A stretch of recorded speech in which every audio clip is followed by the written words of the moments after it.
From Oxford, Hypno-Disc. Made by the Rose family over 5 months, the frame and body shell's aluminium, the design computer-aided, the weapons are rotating discs spinning at 600 revs per minute. Will it be the rose amongst thorns here? Something different for this channel. It is no secret that I love Robot Wars. Out of all the various robot combat shows from across the UK, America and even China, Robot Wars has always been my go-to when it comes to watching robotic sparks fly.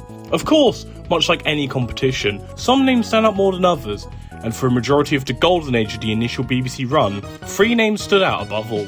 Coined by Mentorn as the Ultimate Warriors, these machines were Chaos 2, Razor and Hypno-Disc, the latter being the topic of today's video.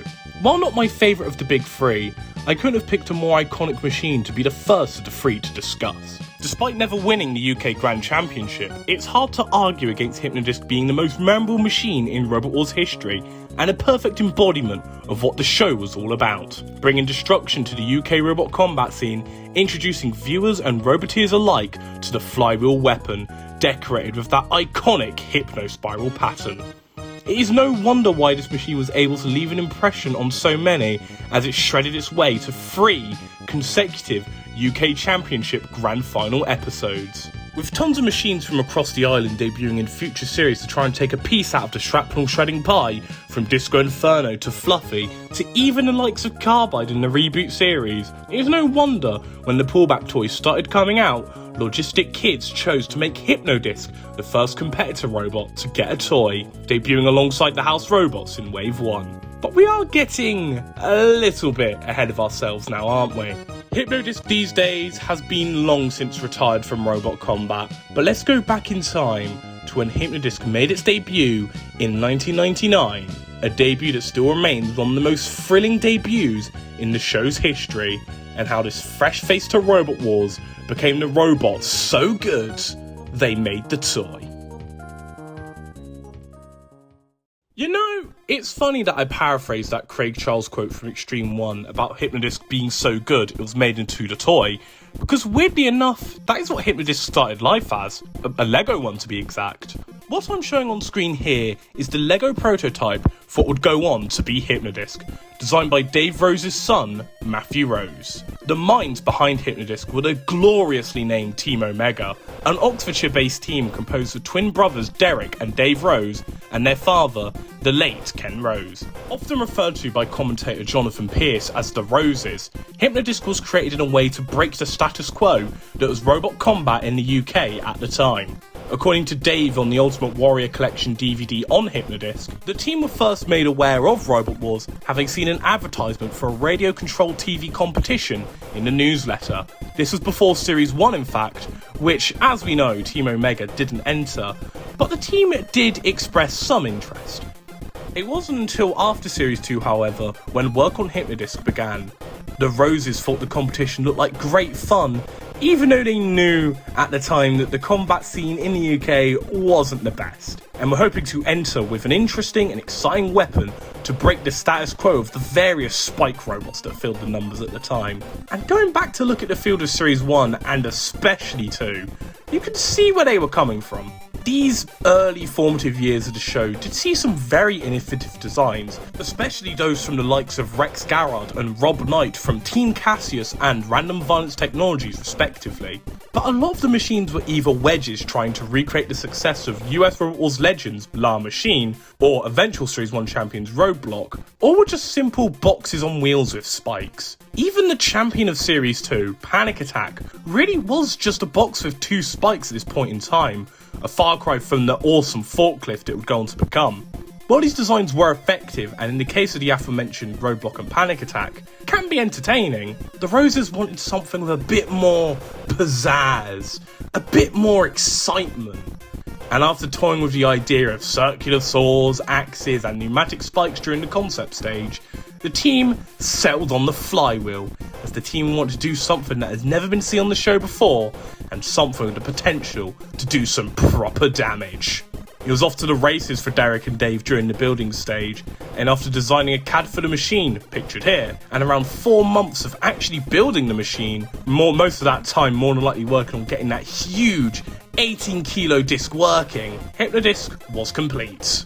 After testing out the machine's pushing power and spinner power on various appliances, Derek and Dave arrived at the Series 3 auditions located in Asylum Studios, West London on May 30th, 1999. Hypno-Disc's design did certainly turn heads, as it really wasn't like anything seen before. The weapon was certainly eye-catching, being a huge flywheel with two teeth, one protruding from the blade and the other sticking upwards. After doing the usual assault course most contestants were permitted to do, the technical consultants Derek Foxwell and Matt Irvin allowed Hypno-Disc to show off its weapon to see if Derek and Dave's boast of being able to cause real damage had any weight to them. Allowing the robot to spin its weapon to 300 RPM, Hypno-Disc tested its metal against a stack of 3 blocks.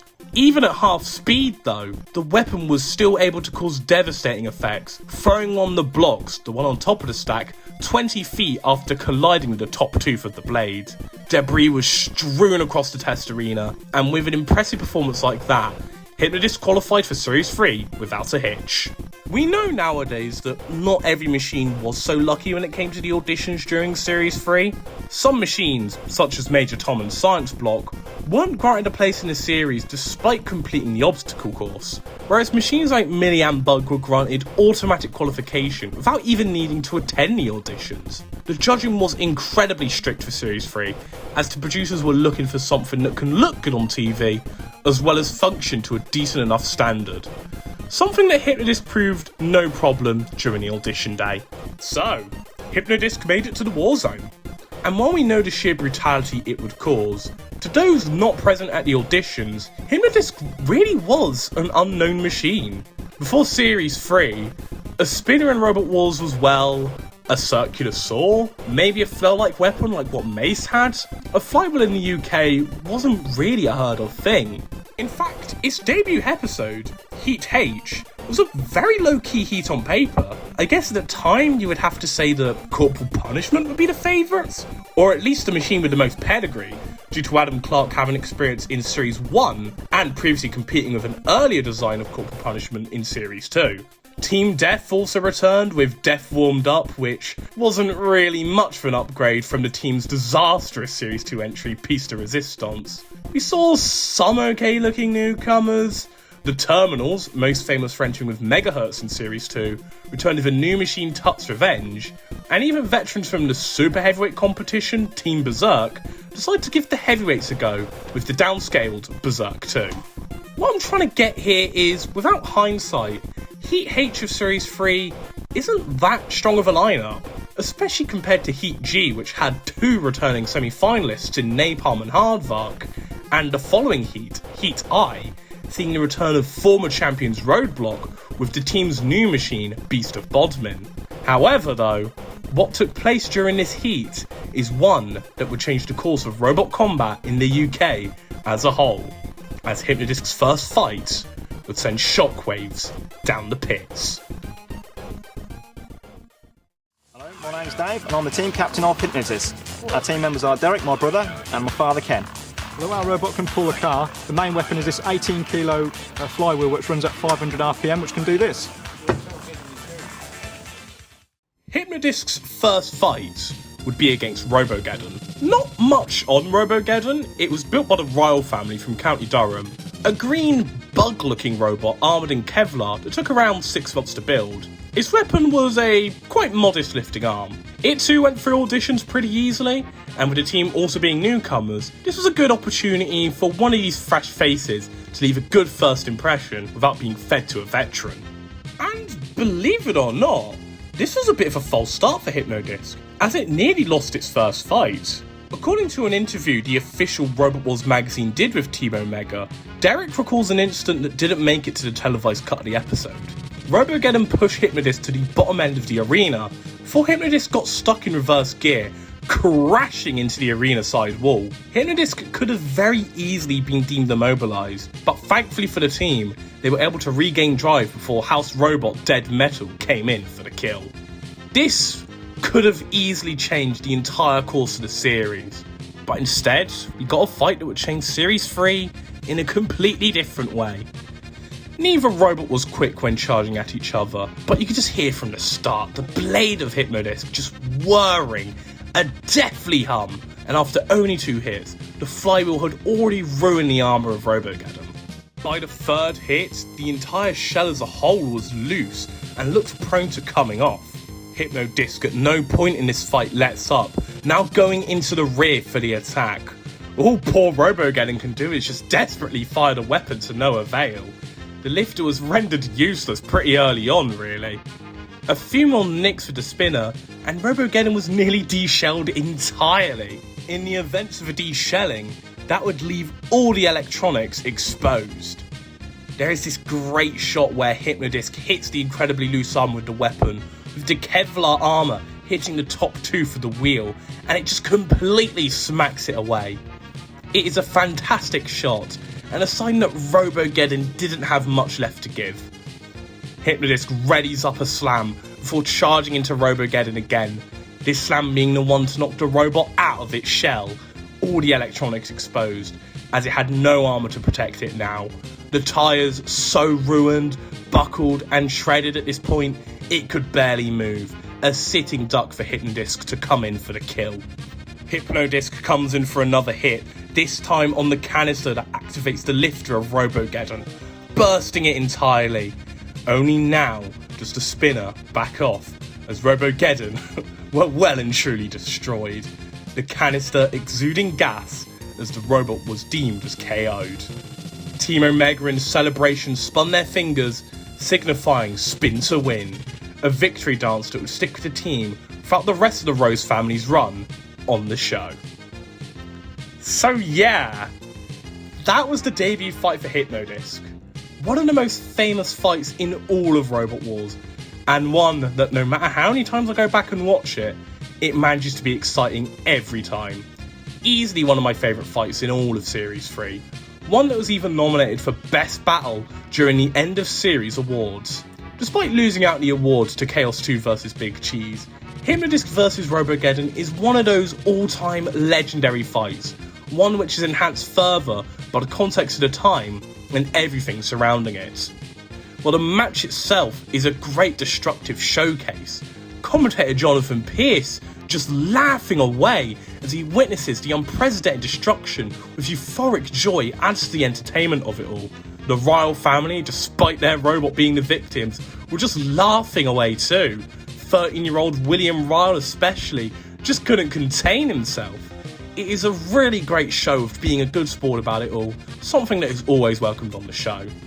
The audience loved it, the damage on display was groundbreaking, and the almost infectious laughter of Jonathan Pierce makes it so you can't help but laugh along too. Just great, pure entertainment in every way, even if the match was short. But that aside, it is also hard to really convey how big of a deal this was, as until Hypno-Disc, spinners weren't really a thing in the UK. There are 2 precursors to the spinners that come to mind if we are just looking at the UK scene. The first being Caliban in Series 2. It had an interchangeable weapon of either having a rotating shell or a spinning flail, but with the robot having poor driving skill due to the awkward shape and being a new type of robot, it lost in the gauntlet early on after a run-in with Sir Killalot. As a result, we never really got to see what the weapon could do, with the exception of it knocking away one of the little signs on the arena wall. We also had Spin Doctor in the exact same series, which acted more as a sit-and-spin robot, which we saw in the King of the Castle trial, where it caused some nice damage to Matilda, knocking off one of her tusks, which is a very shocking moment for the time. Spin Doctor, however, sadly didn't progress too far in Series 2, as it lost in the Heat semi-final stage to Technophobic, and while the team did come back in Series 3, they ended with a completely different machine in Agent Orange. But I still feel that Spin Doctor is worth mentioning. Now of course, Spin Doctor were heavily inspired by Blendo from the US Robot Wars, another full-body spinner. That scene at that time also had Mauler compete as well, so it's not like spinners weren't a thing, they had already graced America by this point, with even the most iconic spinner of them all, Nightmare, having just made its debut at that year's BattleBots Long Beach 1999. But Hypno-Disc was the first to cause that kind of damage on UK soil. It really was unprecedented and very groundbreaking. and within just one battle, the robot became the favourites for the Series 3 title practically overnight. It seemed completely unstoppable, especially with the kind of damage it did to poor Robogeddon, disposing of them so quickly. The question is though, will that performance last? Well, we have to go to its Heat semi-finals to answer that question, and its opponent this time round was the Staffordshire machine Stealth, built by fellow family team, the Flywheel family, also known as Team Stealth. A personal favourite design of mine, I absolutely love the look of this thing. One of my favourite robots in Series 3 from a purely aesthetic standpoint. It's almost hard to believe the robot only costed £200 to build and was made mostly from scrap metal. That being said, however, Stealth looked more well put together than the previous victims Robogeddon, despite being the lighter of the two. Stealth made it through to the Heat semi-final stage by beating veterans Deformed Up in the first round. In, well, quite frankly awful fight, but Stealth did well to get the win, pushing Deformed Up onto the flame pit, and the flipper blade showed it could get under its fellow machines quite well. Despite not using its weaponry in the fight, Stealth was armed with a front flipper and rear spinning saw. If the flipper worked and it was able to get underneath the flywheel, an upset could have been on the cards. Ken Rose even said in the pre-fight interview that it isn't entirely possible for Stealth to beat them if it flips the machine over. This was definitely a tougher opponent for Team Omega and Hypno-Disc, but I am sure we all know what happens next. Let's break it down. It was a sluggish start. One weakness of Stealth was its poor speed, something the much faster Hypno-Disc was happy to take advantage of. Stealth tries to lower the flipper blade, perhaps hoping to bring the weaponry into play, but the flywheel proved to get the first hit, knocking Stealth away after getting in a hit at the side. Stealth tries to come back into the fight, but Hypno-Disc is much too fast and much too manoeuvrable for them. A major hit leading to the first sign of major damage as a chunk of Stealth's sides was ripped away. I should also note that during this and the Robogeddon fight, Derek Rose was still getting used to the controls of Hypno-Disc, and it showed a few times in this battle as Hypno-Disc did drive over the floor spikes and even into the CPZ being patrolled by Matilda. That being said though, the flywheel was able to remove the saw blade of Stealth after being buffeted by the floor spikes. One of the two weapons of Stealth was disabled, and the other weapon wasn't looking too hot either, as by now the flipper arm of Stealth was stuck wide open with no sign of closing. This will be important for later. The edit of the fight cuts to Hypno-Disc now moved off the floor spikes as Stealth foolishly but rather sluggishly drives towards the flywheel. Hypno-Disc senses robot blood and in another vicious hit completely removes the back panel of Stealth. This hit left the electronics completely exposed and prone to being further mangled. With Stealth stopped by the arena sidewall and immobilised, Hypno-Disc came in for further damage, shredding up the exposed wiring of the robot, the camera very cruelly but amusingly cutting to the poor Flywheel family, with Father Cavern looking defeated as his son, James, just grimacing at the sight. Remember how I said that the flipper of Stealth was wide open? Well, now we come up to my favourite part of the fight, and one of my favourite shots in the whole show. Seeing the exposed rams, Hypno-Disc's flywheel whirring, it came in for another blow, and with another hit, the rams powering the flipper was ripped in half. I can just watch that over and over again for ages. One of the all-time best shots in Robot Wars. Only now does Hypno-Disc back off, and with Stealth Drive gone and both weapons well and truly destroyed, the Rose family once again do the spin to win motion. The match was stopped shortly after as Hypno-Disc booked its place in the Heat final. Wow, what a fight! Whilst the Robogeddon fight I can't deny is more iconic to the UK robot combat scene, I have grown to love this fight more over time.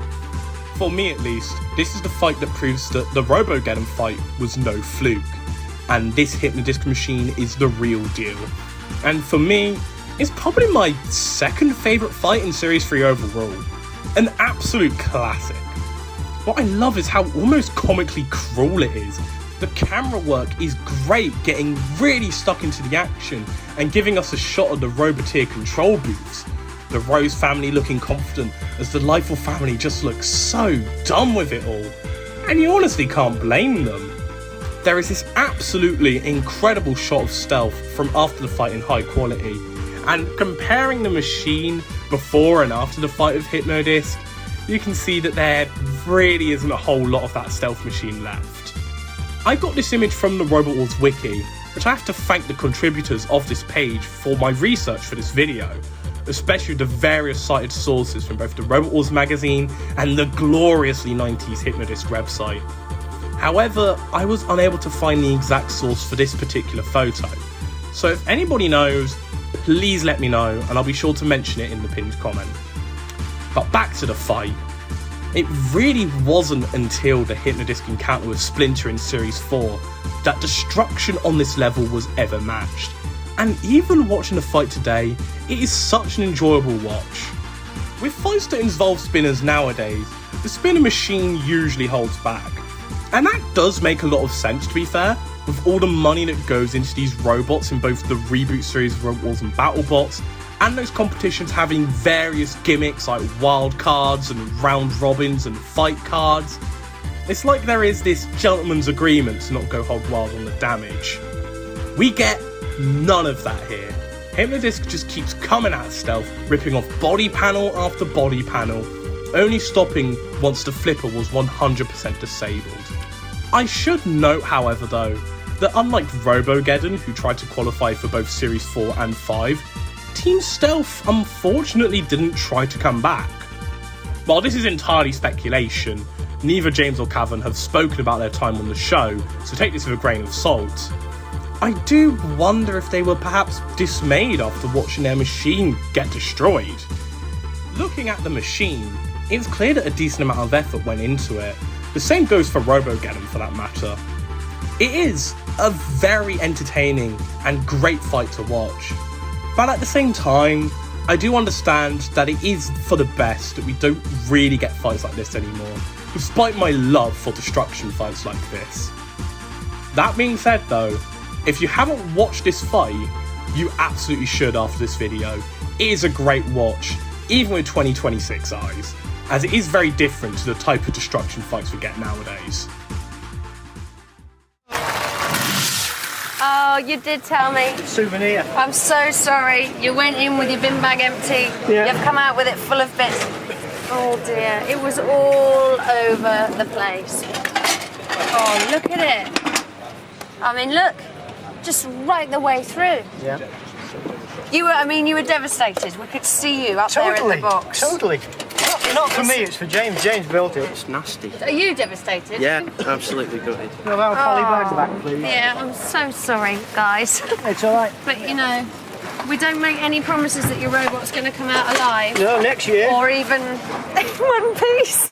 After two very destructive victories in the first and second rounds, Hypno-Disc looks set to go the distance and take home the third UK Grand Championship. He just has the Heat final to get through before the series semi-finals. Surely it'll breeze by again, right? Well, we'll see. His opponent in the Heat final was Berserk 2.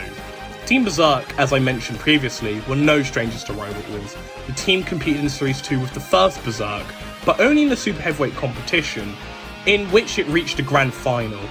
A colossal fatal 4-way, in which they, alongside Demon Duck and Siren, lost out to Kick Robots. Returning for Series 3 though with a heavyweight this time round, Berserk 2 was a greatly improved machine with an even better forklift weapon, and much like Hypno-Disc, it made it through the Heat with no sweat. The team were a unique one, but a very welcomed one, with team captain Stuart Ford being deaf, showing that people from all walks of life could give robot combat a go, and the Huddersfield team definitely gave the competition a good go, beating Tut's Revenge and Alligator in the first and second rounds respectively in very quick fashion, using the rear forklift weapon to dispatch of them both. Add that with sturdy aluminium alloy armour, a front-mounted pickaxe and rounded sides, and it is safe to say that Team Berserk presented a very well-protected and well-built machine for the Third Wars. Definitely Hypno-Disc's toughest challenge thus far in its campaign. but you can also say the same for Berserk 2. For what was looking to be a lackluster heat on paper, is looking to have a titanic finish. And well, I think it somewhat lives up to that expectation. Let's break it down, and I'll say why I'm not so hot on this match, as much as other people are. The fight begins. Berserk 2 starts the fight turning around, hoping to go at Hypno-Disc rear on, hoping to bring the forklift weapon into play, and exploit Hypno-Disc's lack of a self-righting mechanism. Much like the last two fights, Hypno-Disc has the speed advantage and charges into Berserk 2, delivering a nice slit into the aluminium alloy armour. But Berserk, being so sturdily built, resists the blade very well. Pushing back, it comes in for a lift attempt with the forklift, as it pushes Hypno-Disc towards Sir Killalot. Hypno-Disc at this point in the fight is mostly stuck to the back arena wall. Whether that be because of radio interference or Dave Rose still getting to grips with the control, it is clear that Hypno-Disc is on the back foot for the first time. Hypno-Disc manages to drive away from the wall, and Berserk 2, in an attempt to remain on the attack, follows Hypno-Disc. This is when the match changes. Driving over the floor spike, Berserk 2 is flipped over, and its momentum against Hypno-Disc comes to a complete halt. The robot struggling to self-right, Dave Rose decides, in an act of sportsmanship, to self-right Berserk 2, bringing them back into the fight. Berserk 2 would have been deemed immobilised otherwise. The match then turns into a bit of a pushing match, as Hypno-Disc goes rear on with Berserk 2, hoping to use the four-wheel drive pushing power to gain some purchase on them. Slowly pushing the robot towards the CPZ, as Berserk 2 brings the axe on the armour, while not causing much damage, certainly scoring aggression points. Important, as it was clear this match was going to go to the judges at this rate. Hypno-Disc shows good control, pushing Berserk into Sir Killalot's corner, leaving them stuck in there for a few moments. Berserk 2 does eventually escape, and once again brings the fight to Hypno-Disc, bringing the axe down on the spinner this time. But the axe clearly not as effective as the forklift weapon. Hypno-Disc comes in for another shove, but ends up stuck on the arena spikes. Hypno-Disc quickly gets away, but in the last moments of the battle, Hypno-Disc returns to outside of the arena once again, getting in trouble with Sergeant Bash, who uses the front claw and does some major damage to the rear of Hypno-Disc. Time runs out, cease is called, and the fight goes to the judges. A very close match to call, as both machines were clearly struggling to do much to one another, alongside falling foul to both the floor spikes and house robots respectively. In the end though, Hypno-Disc just about scraped by on the judge's decision, something that even left Ken Rose of Team Omega in utter disbelief. A close fight that could have gone either way, but for what I assume was Berserk 2 getting flipped over by the floor spikes, and Hypno-Disc being the more aggressive machine throughout, it was spin to win for the Roses, once again. Quite a lot to break down here. Now, don't get me wrong, for Series 3 standards, this is a good fight, and certainly the best of Team Berserk's Robot Wars campaign for sure. This is a really close fight as well, where Hypno-Disc had to go for different tactics to beat the tough armoured Berserk 2. It is certainly a great bit of drama for the Heat Finals, and shows that Hypno-Disc wasn't this unstoppable monster we would assume it to have been from its previous fights with Robogeddon and Stealth. That being said though, while I do agree with the decision, the floor spike incident with Berserk 2 makes this one a rather frustrating one on a rewatch. I was never a fan of the floor spikes in Series 3, as so often it would end battles and not in a fun or engaging way like the pit does. It just makes the benefactor of it just seem really fluky and the victim cheated out of a win. And sadly, this is not the exception. The edit made it seem like Berserk was winning the fight right before the floor spike caught them, and it just brings the match to a complete halt for me. Which sucks as the rest of the fight is a good back and forth action. I do want to give major props to Dave Rose for writing Berserk 2 in the fight though. Great sportsmanship to keep the match going, instead of just walking away with a fluky win. The second half is good, as Hypno-Disc did come back strongly, doing a good job at pushing Berserk 2, and dishing out some great gashes in the armour in the first half, aided with Hypno-Disc getting the win. There is a slight misconception that Berserk 2 would have won the fight had the floor spikes not interfered, but I personally disagree. I think it was just a major deciding factor on what was a really close fight. And while I'm sure it made the decision easier for the judges, I also wish the match was just a pure good fight between the unstoppable force and the immovable object like it was shaping up to be. I will admit that it is somewhat funny to refer to Berserk 2 as that, as its armour was only aluminium alloy. Armour that doesn't sound very impressive nowadays in the days of steel and hardox and whatever, but by Series 3, it was enough to resist a spinning flywheel, which could only go at 600 RPM at max speed at this time. Not very fast for today's standards, but at the time, it was impressive enough to do the damage. It was a great performance by both machines, with the match harmed more by the annoying hazard if anything else. Yeah, the floor spikes will be a subject for a future video, I'm sure. But after a close shave, Hypno-Disc made it through to the semi-finals and made it out of the heats with one unforgettable performance, going 3 for 3 in not only wins, but memorable battles, ones that are still regarded as some of the best of Series 3. Even with the heat final, in my opinion, being the least essential viewing out of the matches I've analysed in this video, I still recommend you check out all 3 of these fights, as they all in some way contributed in birthing the icon of the sport. So with Hypno-Disc's debut episode wrapping up, I think it's time we start to wrap this video up as well. Hypno-Disc did make it to the series semi-finals, but what you may not know is that it nearly had to pull out. It was actually Sergeant Bash who did the damage this time round, as when it grabbed hold of Hypno-Disc with its jaws in the Berserk 2 fight, it caused some really nasty damage to the robot. On top of that, with Derek Rose having to briefly depart to America for work reasons, this left Brother Dave and Father Ken to work on the machine to avoid having to pull out. It took 4 painstaking hours to get Hypno-Disc in working order for its first semi-final match. No small feat considering the lack of spare parts and money Team Omega had at this time. Thankfully, the team were able to get the robot working in time for its semi-final B episode and its round 1 fight with Evil Weevil. But much like the Robogeddon and Berserk 2 fights, Hypno-Disc narrowly avoided another scare, but from the house robot and time itself this time. I won't go much into detail of the rest of the fights in Hypno-Disc's Series 3 campaign, as it was clear the damage from the heats was taking its toll, as it was never really the same for the rest of the run unfortunately. The robot did happen to get through the grand finals though, beating the promising newcomers Evil Weevil in a kind of lackluster and disappointing fight, and then progressing past the final 8 in a more exciting battle, a scarily close fight this time with Pusher Robot 101, just about winning on a judge's decision in another match where Hypno-Disc didn't quite seem to be working at 100%, as 101 took the robot to the limits. Even commentator Jonathan Pierce commented on the seemingly lack of potency of Hypno-Disc's weapon in this particular episode. But alas, the robot still did enough to get through to the grand finals. Here, Hypno-Disc met Stegosaurus in the final eliminator, in a sleeper hit of the fight. I will say out of all the matches in the late stage of Hypno-Disc's Series 3 campaign, this is the one you should watch.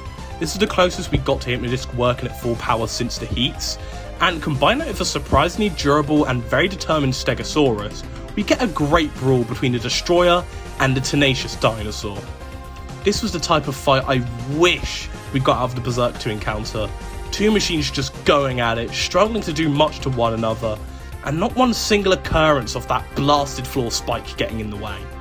Stegosaurus did eventually succumb to the flywheel and were KO'd after a great effort, and Hypno-Disc made it to the top 2, but by now, the poor machine didn't have much in the tank left.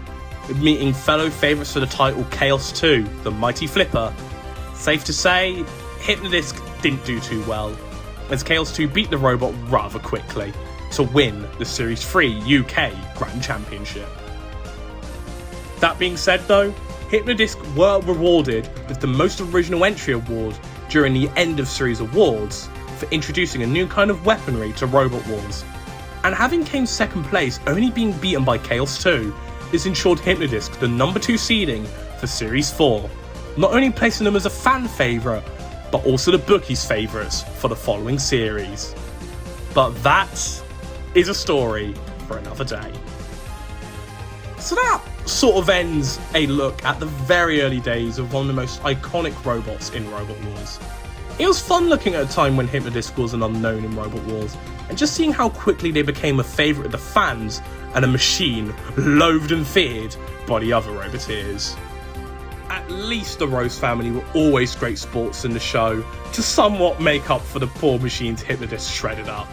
It goes without saying the influence the Stealth, and in particular the Robogeddon fight, would have on the UK robot combat scene, with even the series straight after 3 featuring machines looking to follow in the footsteps of the spinner with their own unique twist. From Mazakari to Warhog to Disco Inferno, and even the failed to qualify Cherub Disc, the future Fluffy, it is safe to say that spinners were here to stay in UK robot combat for a long time. And for that you can thank Hypno-Disc, the original adopter of Spin to Win. Hope you enjoyed this look back and this new type of video for my channel. If the reception is good, I'm hoping to make more informative retrospectives like this. Be sure to check out the Robot Wars wiki article on Hypno-Disc, I'll have it linked down below. Both it and the various cited sources were a massive help for this video, so a huge thanks to the contributors of the page. Thank you all for watching, and until next time, this is TBB, signing off.